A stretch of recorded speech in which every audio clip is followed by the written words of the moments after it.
This is Toon Talk Weekly, episode 246. This week, Brad and I go back to our video game roots when we watch an episode of 1995's Street Fighter. You wanted me, sir? I hear you weren't very popular down at that club, Colonel. How are you holding up?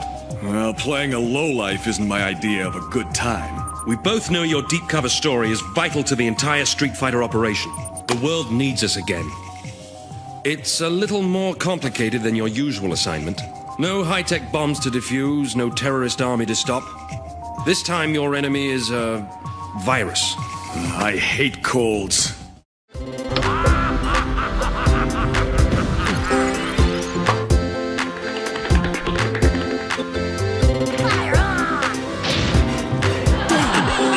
The day just keeps getting better. Boy.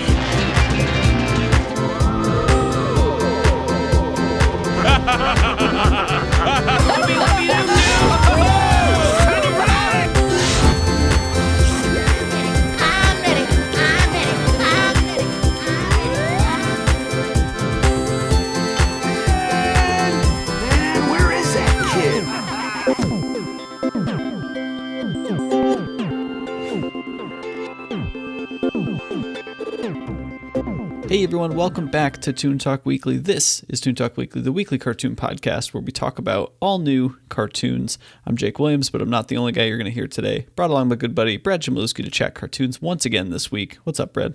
Hey, how's it going? It's going well, man. We talk new cartoons to us. They're not always new cartoons. Mm-hmm. Not like the cartoons that just got released, like Craig from the Creek or anything like that. It's not like one of those every week. You really just wanted to talk about Craig from the Creek even more. Yeah, I got to give a little slip in. I hope everyone listened to that episode and has watched all the episodes. I still haven't watched the episode 3 that I think went up shortly after us putting out that episode. Oh, did it finally get posted? I haven't gone back because seriously, I never check the Cartoon Network like app or anything like that. So yeah. Crazy, man. Yeah, that was a really fun show to check out. It's really fun to post it up over there and check that out last week.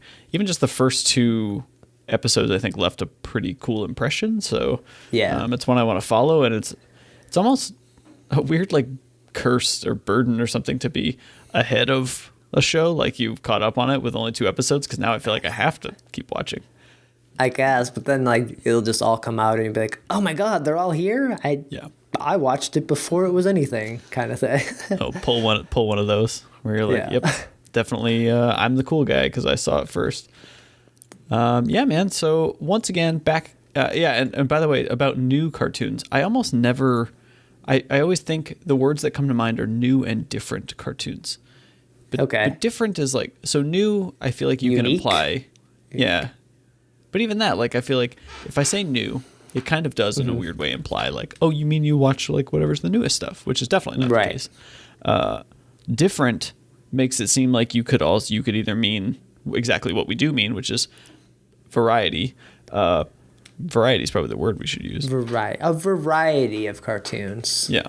But different could also mean like, oh, they're weird ones, which is obviously not always the case. And then also using like unique could mean like, oh, we think these are the cream of the crop, like stuff you've never heard of. I don't know. There's like, you can misinterpret any way I talk about the types of cartoons we watch in the show. That's true. So yeah, maybe variety is what we are, the variety cartoon show.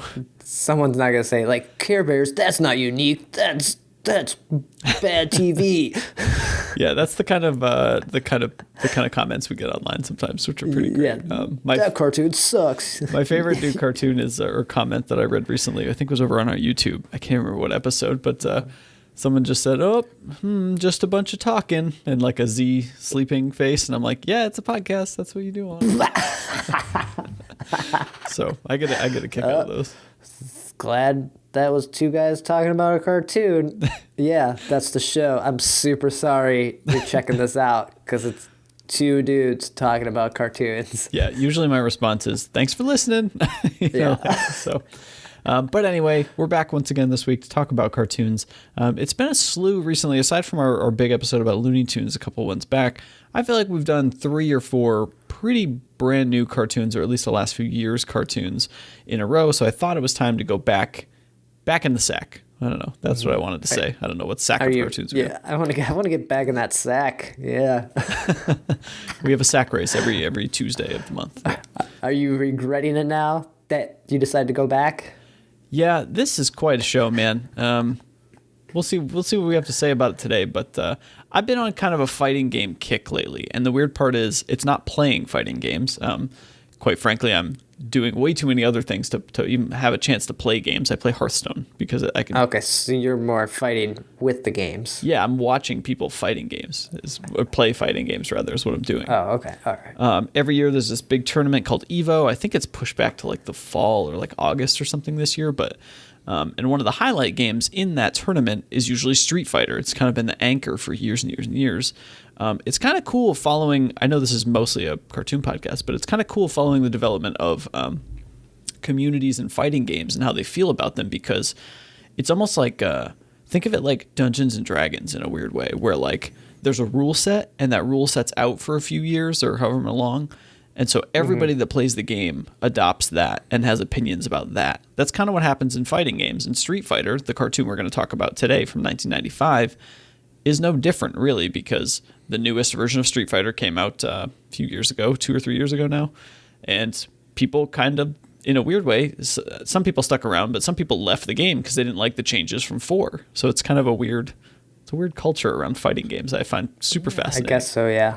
So for some reason, Street Fighter's been on the brain. Also, things like Mortal Kombat's been on the brain recently. I know that we have a mutual friend in Chicago who's producing a documentary about Mortal Kombat and some like Midway games in the 90s and stuff. And so that stuff's been on top of my head recently. So I looked it up, found out there's a Street Fighter cartoon. Kind of can't believe it. Fun side note, there's also a Mortal Kombat cartoon that looks way better than this show. Oh, man. Okay, so we might be diving into the Mortal Kombat soon here. Yeah, what do we do? Do we do like a ranking of video game cartoons episode? Because so far we have not found... Castlevania was great. 2 Sonics. Mm-hmm. There's that new Sonic that could be pretty awesome. Oh, yeah. I don't know if we brought that up last week, but... Sonic Mania? Yeah, so right? Sonic Mania is a new game for Switch, but I think they're making ports of it. But also, the internet blew up when there was this animated intro that was done for that when it was announced. And it's all this really cool, like, hand-drawn pencil sketch, but then also, like, morphs into this really fun, fluid style of Sonic. Also, I think in cell animation, I think it's all hand-drawn. And I guess they're going to make the style of the show look like that. And I'm like, holy crap. First of all, that's a ton of work. I've been doing a personal cell animation project recently, and I have like mad respect for people that do this for a living, because it is like a practice in patience and cups of coffee. Like, yeah, but that could be the trend, right? As we push back on technology to go back traditional. Like, I want cell animation. I want my cartoons to be unique, I guess. Each frame have its that handcraftedness, the touch to it, right? That like as you don't get with computer animation. As we get further into technology, it's like, how do we find things that computers can't do that I can? Right, yeah. And in a weird way, traditional animation is just that. So that Sonic show looks awesome. I also saw a tweet from a mutual friend of ours recently that said, I think the company that made Batman the Animated Series might revisit that series. Yes, so I believe that was Ryan Summers on Twitter shared that, yeah, because he's a big Batman animated series fan. So this is us reading our friends' tweets. Yes, no, totally. Which also, we have to get him on the show, because I know he loves that cartoon. I feel like I would have to dive into a lot of episodes to talk to him about it. Yeah. But we should definitely get him on, because he's super passionate about it. Mm-hmm. But anyway, this week, guys, we're talking about Street Fighter. Street Fighter, really popular series of video game. Of course, I mentioned like Street Fighter V is the current iteration. That's still going. The show came out in 95. It was 2 seasons of 26 episodes. It ran until 97. Produced by InVision Entertainment. And also, it was actually on I think it was on the USA Network, which is a really funny place for cartoons. Okay. It's also where the Mortal Kombat series was on. So this was 95 to 97. And then I think the success of quote-unquote success of this popularity of the games in 96, they made the Mortal Kombat cartoon too. I only played Street Fighter 2, and that was over at friends' houses because it was on the Super Nintendo, and I didn't have a Super Nintendo. I had a Sega Genesis, and it wasn't on Sega. Yeah, I think it was only on Super Nintendo at home. You could play it in the arcades too.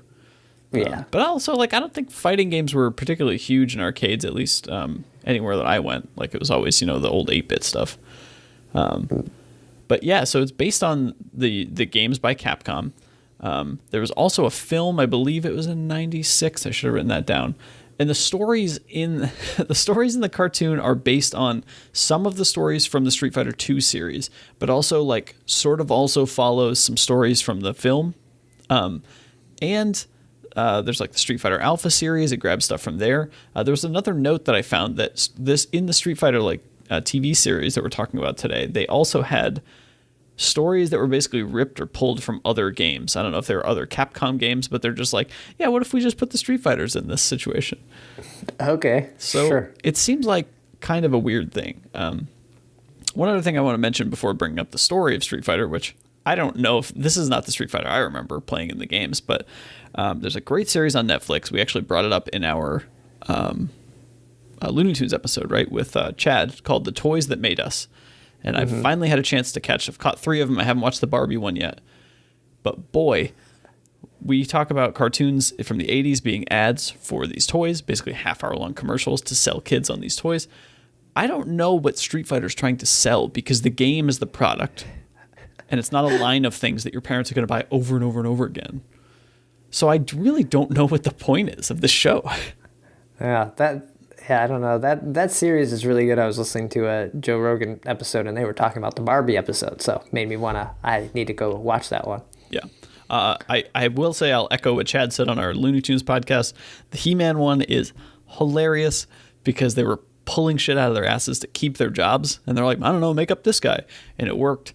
And that toy line soared to like $400 million in sales one year, and then $7 million the next. Like, it just dropped. It kind of makes you, when something like that comes out, I wasn't a big He-Man fan, and something like that could come out, and when, like, the conversation might come up with friends over drinks or something, like, oh, I liked He-Man, I'd be like, I never did, and look at this. It sucked because it was just a toy commercial, basically. You can kind of, like, school them on it now and be like, look, I was smart enough when I was 5, I knew that show was bad. Right. I think it's very cool to now. We're getting a lot of things that we have nostalgia for that we grew up. We're getting a lot of media around the behind the scenes of how those things came to be. And a little bit, it's kind of tearing at my heart. It kind of ruining it. Yeah, because you realize in a weird way, like, well, technically anything could just be created and you could fall in love with it and then think that's the coolest thing. I also wonder if, like, as we go on in the future, will things stand the test of time, because there's just so many outlets to find and get things now. Like, I can find an independent artist that creates a web comic that I like, and that character has a lot of, like, meaning to me, but he has way less eyeballs than a nationally syndicated He-Man cartoon did in the 80s, because there were less options then, sort of thing. Right. You can't talk to someone 10 years later and be like, hey, remember Wally the Whale? Mm-hmm. Oh, that was my favorite web cartoon. Like, I'd never even heard of that. So cool, man. That sounds good. Right. But I guess you got to look at other things, like maybe they don't break the same cultural barriers as like a SpongeBob did in the more recent history, but you have things like Adventure Time, like crossed over into all kinds of things, and people love that. Yeah. And maybe in our circles, people also love like a Steven Universe or a Clarence or a Gravity Falls, but they're not quite like, they don't feel like mainstream. Like, everybody knows about this thing. Yeah. So it'll be weird to see what kids have connections with Fortnite and Minecraft is what they're going to talk about. Yeah, wait till the Fortnite cartoon comes out. We had that Angry Birds movie and cartoon. Who knows, the Fortnite I bet it's in the works, man. Were you telling me something off air about Street Fighter is actually like coming back to TV? There's a TV series in the works. That's all I know. I just kind of skimmed it. I guess there was a live action one with Ken and Ryu in 2014, like a web series. So I don't know if it's part of that or if it's a new thing. Yeah. But it didn't even say like if it's a Netflix TV show, if it's a network TV show, just a TV series. Right. I didn't see who was picking it up.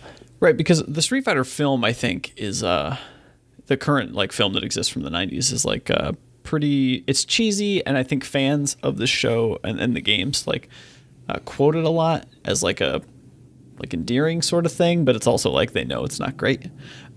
So I wonder if does it do like an Ash versus Evil Dead sort of thing where it like tries to just be over the top, like, yeah, it's super cheesy that there's like these fighting tournaments and stuff, and I don't know. I'd be interested to see where it goes, and then who gets cast as like all the people. Right. Yeah. Yeah. So the 95 Street Fighter cartoon, the story is basically that Colonel William F. Guile, I didn't know he had a full name either. This is how much I don't know about the background of the actual lore. I just knew him as Guile. He's the leader of the Street Fighters, which is an international undercover peacekeeping force composed of martial artists from around the world. Yeah, you can shake your head. So in the intro, they talk about how he goes to fighting tournaments all over the world to help conceal his identity, that he's actually this thing. Yeah, he has to lose because he can't be the superstar at it. Yeah. They typically face off against the ruthless General Bison or M. Bison from the series of games, and they follow a code of honor that involves the keywords discipline, justice, and commitment, and they will tell you every single episode. At some point or another, it gets brought up, like somebody strays away from their path. They start going dark or going rogue or something, and they're like, "Don't just remember discipline, justice, and commitment," and then they'll turn their ways around. Yeah.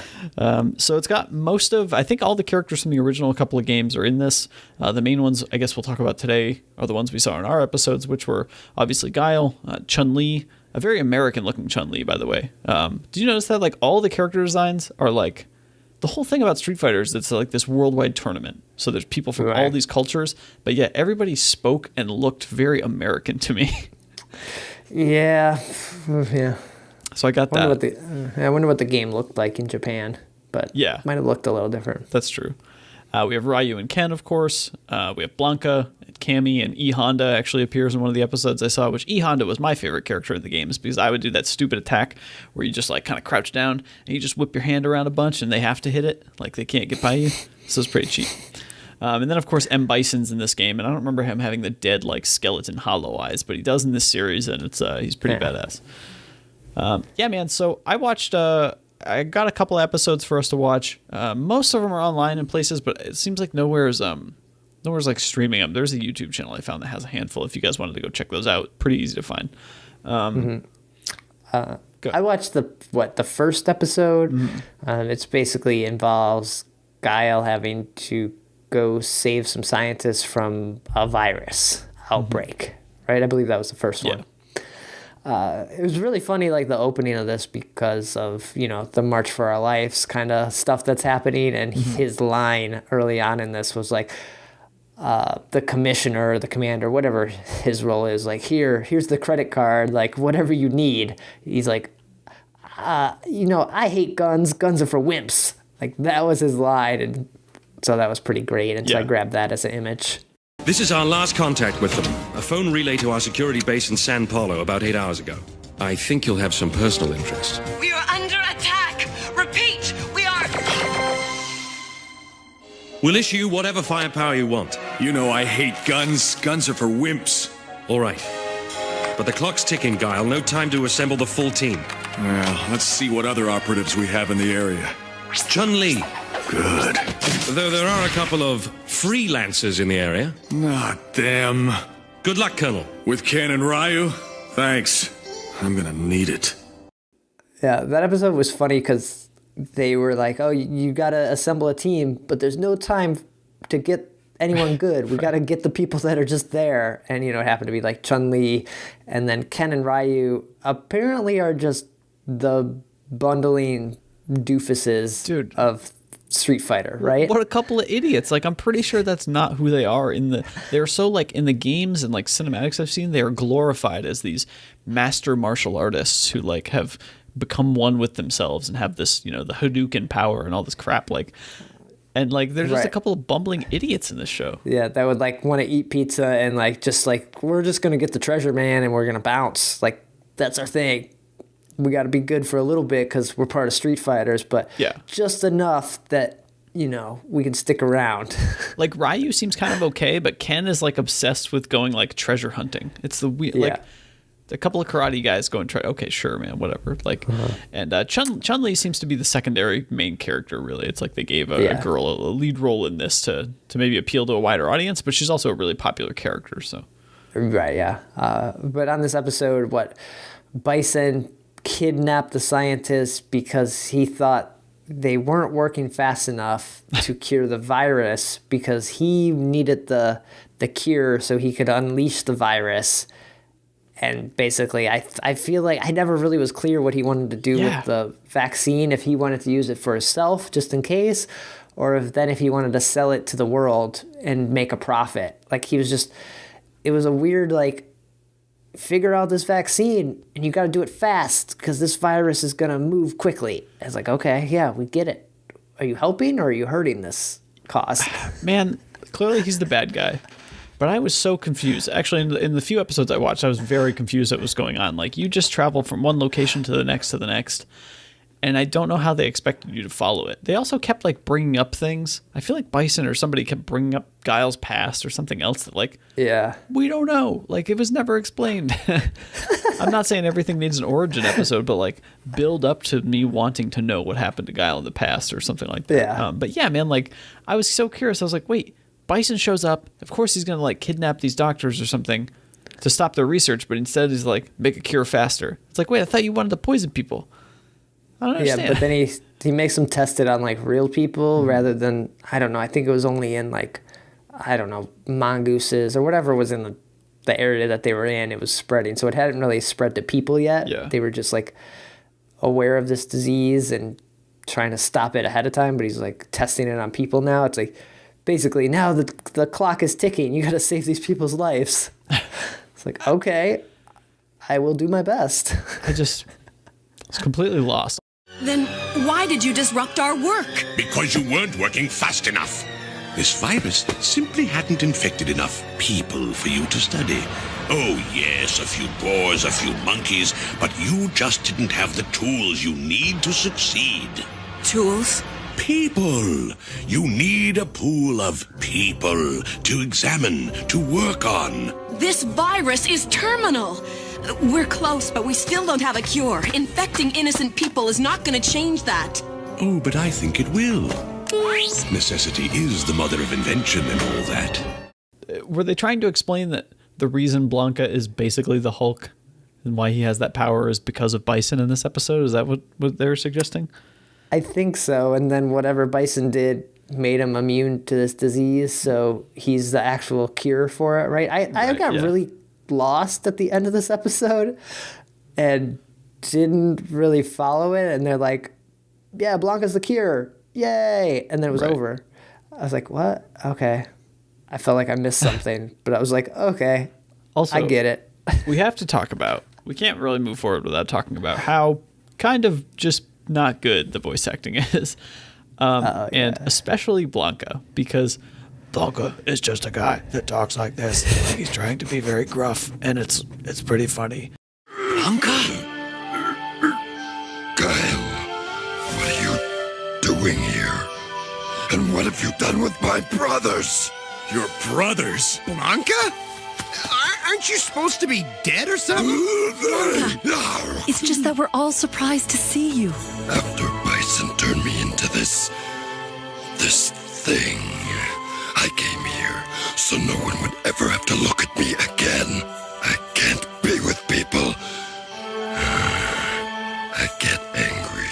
And I don't know if it was that episode or like episode 2 or something, dude, but the crew hasn't seen Blanca in a while. Like, he's not part of the mission. And wherever they are, they just hear from a distance like, oh yeah, I bet I'd do that or something. And they're like, wait, who goes there? I'm like, oh, it's fucking Blanca. He's the only guy that talks like that. So it was just not great, man. I don't know. Yeah. What about also like it is the 90s, so 90s cartoons have like very hard hitting like messages of like friendship, working together, don't cause trouble, stay in school kind of thing. So I don't know, did the other episodes you watched have a similar vibe? Very similar, and honestly, I'm not going to go in depth with them because, again, I also couldn't really follow them. I believe the second episode of the series was about Chun-Li kind of going rogue and trying to just like, they needed to do this mission, but yet she kept just wanted to kill Bison every time she saw him and like, randomly be like a hologram instead, or like, it was the weirdest thing. She's trying to save her father's legacy of some village or something. So I apologize, I don't really know that one. But and then episode 3 was like Guile is having like I don't know if I couldn't tell if he actually got captured and was being brainwashed to fight against the Street Fighters. Zangief showed up in that episode, so that was another character throwback. But it, like, kept being like, "Oh, I'm gonna fight for myself," and then suddenly it's like, "No, you're under my command. Now fight them." And I was like, "All right, man. I'm just so lost." It started to feel very much like the Legend of Zelda series was like, it's a property that you love because the game was so nostalgic and like had so much intrinsic like memories for you as a kid. Yeah. And then this just feels like, and it came out when the games were popular, but like, it just feels like it was rushed to just capitalize on something. I don't know. Maybe it was like, we got the Street Fighter license, we just want viewers. I guess they probably had some toys, but this is not good, dude. I'll straight up say it. Like, I just don't think it's that great. It's cheesy in a funny way that it's not that great, but overall, like across the board, there are just things about it that just the quality of it just doesn't seem like it's there. Yeah, but it wasn't like the worst that we've seen. Like we've watched a lot worse. It just isn't good. And even if they were to try to do it again, the track record for video game movies, TV shows is not good. So I feel like they just stopped trying, really. Yeah. It's almost like, we know this is going to be bad. You know, put the C team on it. Mm-hmm. They'll animate it and they'll do it. Yeah. Definitely, like, the animation was, again, I completely respect what it takes to do cell animation, but there was a lot of like the character designs, while they sort of resembled the actual people, when there was like action shots, which there is a lot of action in this show, so that was kind of fun. When there are action shots, it just seemed like they just didn't finish drawing stuff. Like, it just, there were details missing. There's a shot in the intro scene where they're all the heroes of the Street Fighters are like running straight forward at the camera, like over this hill, and until they get to a certain point, it's very like flat designed versions of them, and then like suddenly the detail clips on and it's like, oh, now they're in the heroic pose, so put them there. So it's like the in-betweens didn't quite get there or something. But it's I feel like this show should have just not been Street Fighter and should have been its own thing. It's like a B tier, like it's like a karate B tier version of Captain Planet is kind of what it feels like a little bit, right? I can see that. So definitely don't mean to crap on it because I love Street Fighter, but like, I don't know, man. It's just one of those things where it's like, oh boy, remember when they made that thing? Mm-hmm. So it just seems like generally the reception was not great, and that's why they only got 2 seasons, maybe. So, but we did talk about that Mortal Kombat show that also came out around that same time, and that also only got 2 seasons. But I gotta say, when I did look it up, it looked kind of nice. Yeah, like I don't know. There's something about like hokey nostalgia that can be fun. This just didn't do it for me. So we better get out of here before I keep saying bad things bashing about it. Definitely, I agree with you that it wasn't the worst thing we've watched. Yeah, somebody is going to leave a bad YouTube comment and just get angry at us now. So, well, I look forward to reading it. So, all right, let's get out of here. Stop talking about Street Fighter and video games and our friends' Twitters. Brad, where can people find out more about you when you're not recording Toon Talk? Well, not my friend's Twitter, but my Twitter is @brad, and then my blog is digitalhitchhiker.com. Cool. Guys, go check them out over there. You can follow me on Twitter @JacobWilliams. And, of course, if you want to follow the show, we're all over social media @Toon Talk Weekly on Twitter, Facebook.com/Toon Talk Weekly. We're on Google Plus as Toon Talk Weekly as well. And we're over on Instagram as Toon Talk Weekly. So pretty easy to find. It's kind of... My name is different. My personal accounts are different on everything, but apparently Toon Talk Weekly not taken. So... toontalkweekly@gmail.com is the main hub. If you guys want to email us, let us know what you think of the show. Please get back to me about Street Fighter, because there's probably a lot that I don't know. I actually don't really remember the stories of the games that much either. Like, I just assumed I was in a fighting tournament and I was going to pick E Honda and win. Yeah, okay. Unless I go play at the arcades where I was not good, and that's where you got beat all the time. And finally, toontalkweekly.com, the main hub for all of the episodes. Recent episodes have been a lot of fun. We talked about last week, too, or the Looney Tunes episode with Chad Ashley, a super big episode. We had a lot of fun there. And also a cool interview with some people over at PsyOp who worked on Grandma's Cats Are Trying to Kill Her, which I think this 3rd season is, I think it's probably still a couple months away or a month away or something. But, maybe. Yeah, so some other fun episodes for you guys to check out at toontalkweekly.com. So that's gonna do it for this week's episode. I feel like I opened up on this show, and I totally didn't like. It's not, well, whatever. The people from 1995 aren't gonna be like, hey. And you heard our show. Yeah. I appreciate what you tried to do. It just was not the show for me. I'll leave it at that. Yeah, okay. All right. So that's going to do it for this week's episode. We will be back next week with another cartoon. Take care.